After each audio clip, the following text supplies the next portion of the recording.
Kaya mga boss at good morning. Bagong project natin to na phase 3 ng Tanawan Park Place. Ito nga Linea. Nandito na yung ating team. Na-deliver na pati yung scaffolding. And then yung tiles ng Welcon, nandito na rin. Na-deliver na yung tiles ng Welcon. Okay, check natin to. And then sama na rin natin yung phase 1 natin na project ng Tanawan Park Place Block 7 and then yung Block 11. Check na rin natin mamaya. Let's go!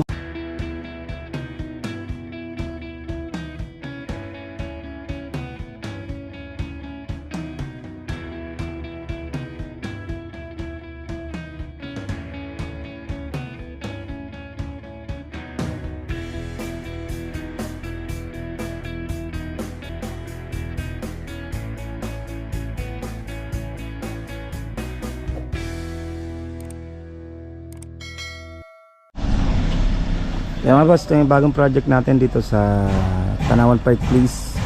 Unang project natin, phase 3 Linea. Ito yung dala na yung ibang gamit, nandyan and then yung Welcon na tiles, yan na rin. Gagawin natin dito yung interior, and then asikasuhin pa natin yung permit para sa fence. Okay, ayun na yan, tiles na para sa ground floor. Then ang second floor nya is PC.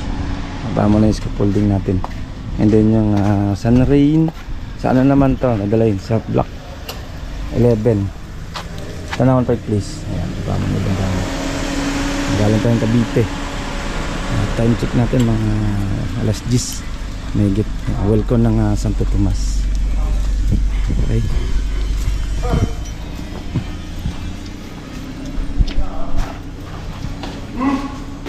Ayan.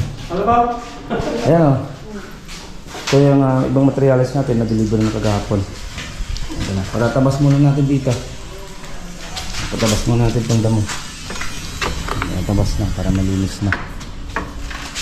Okay. Yan yung ating tiles 60 by 60 dito lalagay sa ating panaground.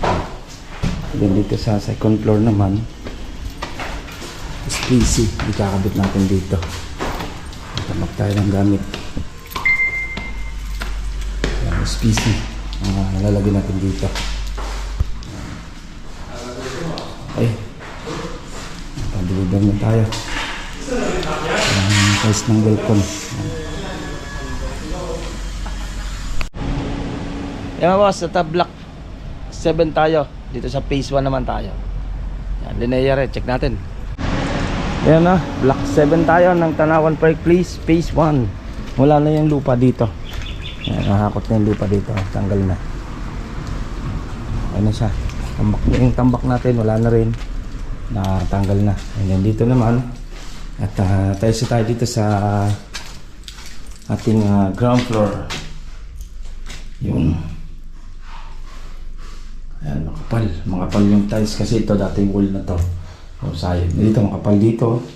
Pagdating dito, medyo sasayad na sa taas. Yan.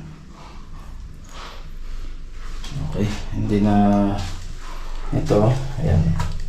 Tiles na rin. Ayan, medyo manipis na rin sa taas.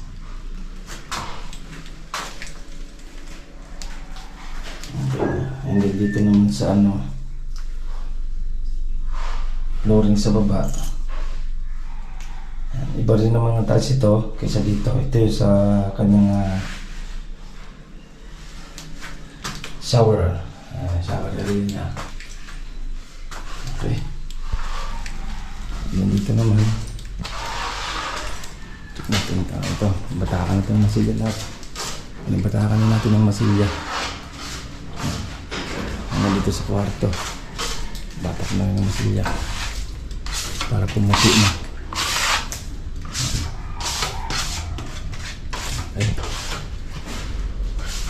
Masilya na. Ito, tiles na lang naman yan. Konti na lang naman to. And dito naman sa second floor niya. Tapos na rin naman yung trailings niya dito. Spian na lang naman. Ito. Nakabit na. Bit na rin naman. Okay na to. Okay na, indento na tiles na rin naman yung kulang dito, nadagdagan na. Yan tiles, ano, dagdag na yung tiles dito sa kanyang ano, yung kulang niya. Tapos yung sa niche niya, yan, puti lang naman pinalagay na. Yan. Namboy yung niche. Ito yung shower area niya. Okay, halos tapos na rin naman to. Ito naman ang switch sa outlet, then yung breaker. Okay, ito yung block 7 natin, ang Linea. Check natin yung block 11 naman mga boss. Yeah, boss, ito naman tayo sa block 11. Ayan, block 11 natin. Ayan, masilya na tayo. Then pintura, nandun na rin yung pintura. At ibababa na naman yung pintura dito. Nabili na natin yung pintura. Ayan, ito, marami tayong project na puro ang pintura ay tall white ang gagamitin sa mga interior. Ayan, masilya na rin naman. Puro masilya na tayo dito. Epoxy, puro epoxy muna. Ayan, puro epoxy tayo. Then pagkatapos, skin coat na. Ayan, lahat na masilya siya. Ito ay puro pintura na lang naman to. Madadali na to. Puro pintura na lang. Yung batak na lang. Ayan. Okay. Yan ang ating kunti pasilip mga boss dito sa ating bagong project na block 6 na phase 3 and then block 7 phase 1 and then itong block 11 phase 1 din. Okay? Update ko naman kayo sa ibang project natin. Ito pong J. Uragon Vlog, napakaganda po ng channel na ito, no? Tungkol po ito sa construction. Actual construction po ang channel na ito, no? Pag pinanood nyo po ito, panalo po kayo sa channel na ito. Napakaganda po ng mga video niya. Lalo na pong magaganda, no, yung mga iba't ibang design niya. Kakaiba po yung mga iba't ibang design niya sa mga kisame. Subukan nyo pong panoorin J. Uragon Vlog na ito. Matutuwa po kayo pag pinanood nyo po yung mga video niya. Maraming salamat po.